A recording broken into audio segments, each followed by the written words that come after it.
ओम श्री परमात्मने नमः। समर्थ रामदास स्वामी रचित मनोबोध श्रृंखला के श्लोकों की यह 56वीं कड़ी।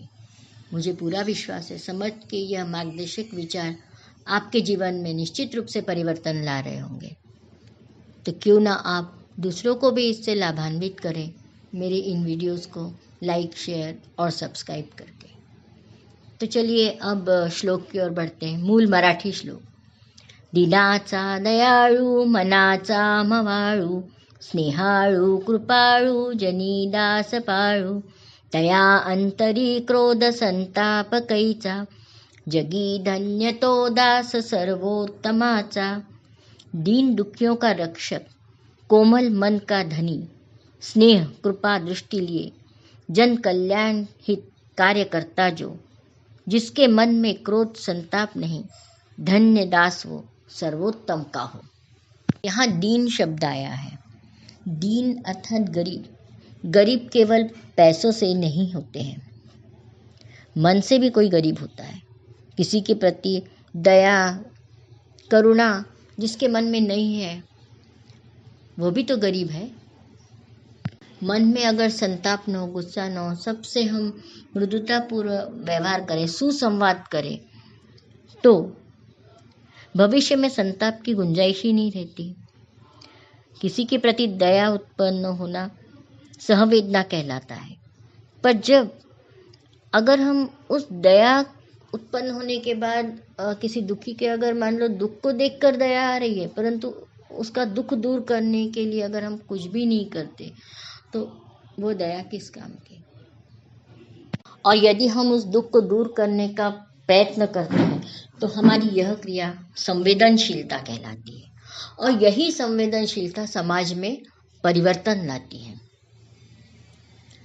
एक युवक था, उसने देखा कि रोड एक्सीडेंट में कुत्तों की बहुत मृत्यु हो रही है। रात के समय में लोगों को दिखता नहीं है ठीक से और उसके कारण एक्सीडेंट हो रहे हैं।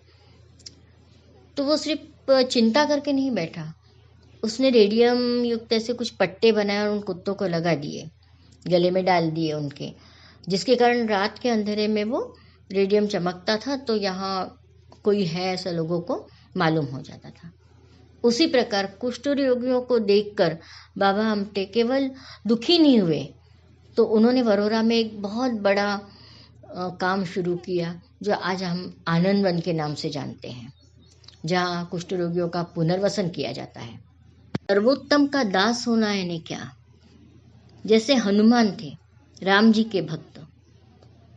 जो कुछ भी इस संसार में सर्वोत्तम है, अच्छा है, कल्याणकारी है, उसी के लिए हमेशा काम करना। जैसे एक मालिक के लिए कोई उसका दास पूरे समर्पण भाव से काम करता है, उसी प्रकार जो कुछ भी कल्याणकारी है, हमारा ध्येय है, उसके लिए पूर्ण समर्पण से काम करना, इसी को कहते हैं सर्वोत्तम का दास होना। क्रोध करने से हमारे शरीर पर भी परिणाम होता है, हमारा स्वास्थ्य बिगड़ता है। एक लड़का था, उसे पत्थर मारने की बहुत आदत थी।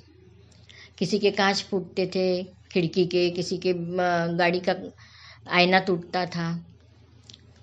अब सब लोग बहुत नाराज होते थे। अब उनके माँ पिताजी को भी कहते थे अब संभालो अपने बच्चे को। गुस्सा तो उन्हें भी बहुत आता था, पर अगर वो मारते डांटते पीटते तो शायद वो और ज़्यादा परेशान करता उन्हें। तो उन्होंने क्या किया, उन्होंने कहा बेटा तुम्हारा निशाना बहुत अच्छा है, क्यों ना तुम निशानेबाजी सीखो। ऐसा कहकर उन्होंने उसके इस कला को, पत्थर मारने की कला को, निशानेबाजी का एक सकारात्मक मोड़ दिया। और सच में उसने आगे जाकर निशानेबाजी में कई मेडल जीते। इस तरह श्लोक सच में सफलता की कुंजी ही है। तो चलिए हम भी प्रयास करते हैं, लोकहितकारी काम को अपना दासत्व प्रदान करें, हम उसके दास बन जाएं।